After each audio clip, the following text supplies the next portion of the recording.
How are you guys doing? Today is Wednesday, July 28th, 2021, out here in this quarantine. I'm James Sims, and for this episode of The Elite, I'm going to do an elite individual profile on Harry Kane. The elite English striker for Tottenham turns 28 today, and of course, I'm going to cover the accolades, achievements, and what he's been able to accomplish from the moment where he hit the main stage to where he is right now as the captain of England and one of the world's best strikers, one of the best players to ever play his position and rep the nation of England as well. If you're unfamiliar with him, he's about 6'2". Of course, he's very tall. He's great with headers. He just has an incredible right foot. I mean, his left foot is amazing, but his right boot is really what makes him his money. It's very powerful, very athletic, and just the fact that Harry Kane has a very good sense of his skill set and his confidence is really kind of able to help him distinguish himself from all the other players in the world at the top level that play the striker position. So originally he's from Walthamstow, England. Of course, he reps the English national team, like I just said earlier. He would eventually find himself on the Tottenham youth team before, of course, getting promoted in 2009. But in 2009, he would get to play his very first professional soccer in his age 17 season in the third division of English soccer, playing for Leyton and Orient in League One, as he was actually sent on loan. In his very first season, he'd start 9 of the 18 games that he played in a season where Leyton Orient finished 7th in League One, which is the name of the English third division. In the 18 matches he played as a 17-year-old, he scored 5 goals while showing his value to the team. Following that season, he would be placed on loan at Millwall, which was in the second division of England. And in the 22 matches he played, he started 19 of them. And in his age 18 season in 2011-2012, he would finish with 7 goals and an assist. Like I said, showing that at 18, he was definitely a player that many people should keep their eye on. His very next season, Tottenham would loan him to Norwich City and Leicester City. At Leicester City, he played 13 games, starting 5 of them. He finished with 2 goals. Those were the only 2 goals he scored that season, and they were actually both, they were both to help them try to help Leicester City try to work their way back up to the Premier League, but they weren't able to do it this season. And he would make his very first appearance with Tottenham in his age 19 season in 2012-2013 as well, as he only played 6 minutes. Following that season, he would go on to start playing. From then on, he has never not played for Tottenham. In his age 20 season, he would go on in 2013-2014. He would start 6 of the 10 matches he'd play for Tottenham, a season where they finished 6th in the Premier League as he had 3 goals of his own. I'm also looking into what he was able to do. They did qualify for Europa League, as he did add 2 assists there. Like I said, not much going for him, but he was starting to establish himself as one of the better young players. In his second full season at Tottenham, which was the season where he established himself as a starter on the team, he would start 28 of the 34 matchups in a season where Tottenham would actually finish with the 5th best record in the Premier League, to give a sense of where they stood. And this year they did finish runners-up in the Football League Cup final, which is the closest that Harry Kane. This is the first time that Harry Kane would actually finish runner-up to a major trophy. And not to mention, in the Premier League that season, in his age 21 season, he'd finished with 21 goals and 4 assists. And for the first time, he was actually Tottenham's penalty kick taker. And when he had that moment to step up, he did not let anyone down. Tottenham would play 9 games in Europa League, and he would score 7 of them. Not to mention he scored 3 goals in the 6 League Cup matchups, as this was Harry Kane's season where he officially arrived. And like I said earlier, that was his age 21 season. Following that, he would come back for his second full season as a starter, and this would be his 3rd season since returning to Tottenham, not on loan. He would start all 38 of the matches that he played, in a season where Tottenham would go on to finish 3rd in the Premier League. Looking at how the Premier League finished that year, this was the year in which Leicester City won the title, even though Harry Kane was literally on Leicester City a couple seasons earlier. But regardless, in the Premier League, he finished with 25 goals and an assist. For the very first time in his career, he would take the Premier League Golden Boot, which is the award given to the player that scores the most goals in the league. In Europa League, he finished with 2 goals and an assist in 7 matches played. And then, not to mention that he was starting to become one of the best young players in England, as in 2015, he was officially called up to the English national team. And this was 1 year removed after being named the Premier League Young Football Player of the Year. And he would immediately become the Premier League top goal scorer, showing the world that, that he is definitely here to stay. Following Kane's age 22 season, he would compete with England at the Euros in 2016. After making it out of Group B, they would end up losing to Iceland in the round of 16. So, of course, that's how that season ended. Following his first international tournament, he would play his age 23 season for Tottenham in his third season as a full-time starter at the striker position. He would start 29 of the 30 games in a season where Tottenham finished runners-up to, Chelsea. And in this season, this would be the closest that Harry Kane has gotten to winning the Premier League ever. Specifically in the Premier League, he finished with 29 goals and 5 assists. As in 2017, he would go on to take the Premier League Golden Boot for the second year in a row, which is, of course, a feat that not many people have replicated over time. So, of course, by being able to lead the Premier League 2 years in a row, he's showing, once again, what he's most definitely capable of.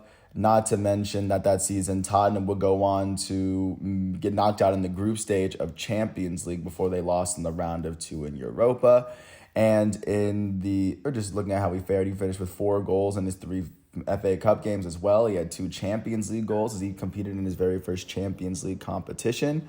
But of course, without a trophy out of that season except for the Golden Boot, he would come back for his age 24 season with Tottenham in 2017-2018. In that season, he would start 35 of the 37 games that he played in a season where Tottenham would finish third in the league. And this year would end up being the year where Manchester City and Manchester United took the very top 2 spots.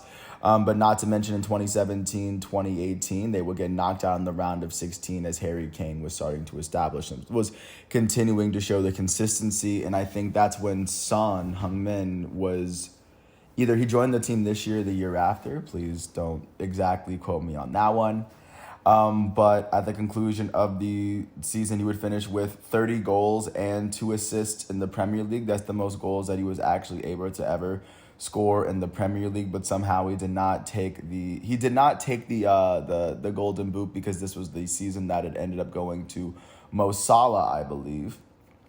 But regardless, he would go on to finish with 7 Champions League goals, which is the most Champions League goals he ever scored. He had 4 goals in 3 FA Cup games, and this year Tottenham would end up, of course, not placing in the FA Cup as they ended up losing in the 4th round. But regardless, following this season, Harry Kane would compete with England at the World Cup after he was officially named the captain of England, like I said, at the age of 24, just about to turn 25. Once they made the World Cup, they would end up making it out of Group G. He would score 2 goals in the first matchup against Tunisia. He scored a hat trick against Panama in the second game. So he had 5 goals in the first 2 matchups before they lost to Belgium. He would score his 6th goal and final goal of the tournament in the round of 16 versus Colombia, where they ended up winning in extra time. Then England would end up beating Sweden in the quarterfinal. They would end up losing to Croatia in the semifinal, and they would lose to Belgium in the third place playoff game to give a sense of where England was. Harry Kane would finish with the Golden Boot for the FIFA World Cup, so even though he didn't win it in the Premier League that year, he was able to virtually keep the streak going for seasons. And following the season in which he led the FIFA World Cup in goals, the most recent one, he would come back to Tottenham for his age 25 season for what would be his 5th season as a full-time starter. In this season, he would start 27 of the 28 matchups he played in a season where Tottenham would finish 4th in the table. They would go on to finish as semifinalists in the EFL and the English Football League Cup. This is also the season where Tottenham would end up losing in the Champions League's final to Liverpool. Looking at how Harry Kane fared that season in the Premier League, he had 17 goals and 4 assists in the 28 matchups he played. And in the 9 Champions League games he played, he finished with 5 goals and an assist. Following their Champions League runner-up finish, they would come back for 2019-2020, which would be Harry Kane's age 26 season. And in this season, he would start all 29 of the games that he would play in a season where Tottenham finished 6th in the table, and they would lose in the round of 16 in Champions League as they got relegated to face off in the Euros the next year. But in the Premier League itself, Harry Kane would finish with 18 goals and 2 assists. This would go on to be the 6th season in a row in which Harry Kane has finished with double-digit goals and at least 15 in the Premier League, which many people regard as one of the toughest leagues to score in. Not to mention, now, in addition to that, he would finish with 6 Champions League goals in 5 matches played. And at the conclusion of the Euro qualifiers, he would go down as the highest scorer in the qualifiers. In the 8 matches he played, he had 12 goals and 5 assists. And at the conclusion of the 2020 season, of course, this was a season that was incredibly affected by COVID to the point where many people they had to delay the end of the season towards the end. That was the year where Liverpool won the title.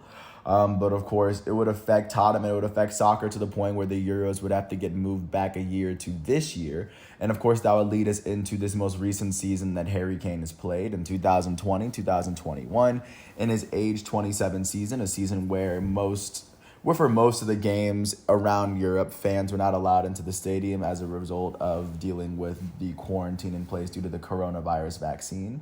So in 2020, 2021, in his age 27 season, Harry Kane would start all 35 of the games that he played in a season where Tottenham finished 7th in the Premier League, which is the worst standing that they've had since he's been there. They would finish runners-up in the EFL Cup final, as they did end up losing this game to Manchester City. And they would end up losing in the Europa League in the round of 16. But regardless, Harry Kane would finish with 23 goals and 14 assists, which led the Premier League in goals and assists. This would be the 3rd time that he's won the Premier League Golden Boots. And once this season was over, and of course, Tottenham did not have a trophy to show for it, Harry Kane would captain England in their second big international tournament, which was the Euro 2020 tournament, which took place in 2021 because it was pushed back due to COVID. And in this tournament, this one that just took place, they would end up making it out of Group D as they were able to beat Croatia and Czech Republic, as well as drawing with Scotland. In their round of 16 matchup, they would end up beating Germany 2-0 as Harry Kane scored the second goal in that matchup. It was a header. Then they would end up beating Ukraine 4-0 in the quarterfinals as Harry Kane scored 2 of those goals. They would end up beating Denmark in extra time as Harry Kane's missed penalty kick and then rebound goal would end up securing a spot for them in the final. So, of course, he scored 4 goals in the 3 games leading up to the final before England ended up losing to Italy in extra time off of penalties. But, of course, this would be yet another runner-up finish for Harry Kane. And this kind of leads us to where we are now as Harry Kane is now turning 28.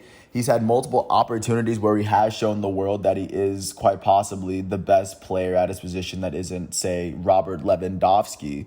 But even just looking at the feats that he's been able to accomplish, despite the fact that he hasn't won a team trophy yet internationally or with his club, he's won the Golden Boot in the Premier League 3 times, and in one of those years, he actually led the league in assists. Not to mention that he had 1 year outside of this where he scored 30 goals, but he didn't get the Golden Boot. That was the only season in which he scored 30 goals, and it'll be very interesting to see what his career looks like as he continues. First off, I want to thank Football Reference, the FIFA websites, and the various Wikipedia pages that I used in order to do this episode. I want to thank everyone for listening to all 14 and a half minutes of this piece. I want to wish Harry Kane a happy 28th birthday. If you ever get a chance to watch him, he's wearing number 10 for Tottenham, and I'm not sure as to what number he's wearing. I imagine he's wearing number 9 with England. But thanks once again for listening to my piece. I hope all is well, and hopefully by this time next year, I'll have more to talk about when it comes to Harry Kane. So until then, Thanks once again, and peace out. Thanks for listening to my piece. Today is Wednesday, July 28th, 2021. I'm James Sims, and peace out. I'll catch you with another episode right after this.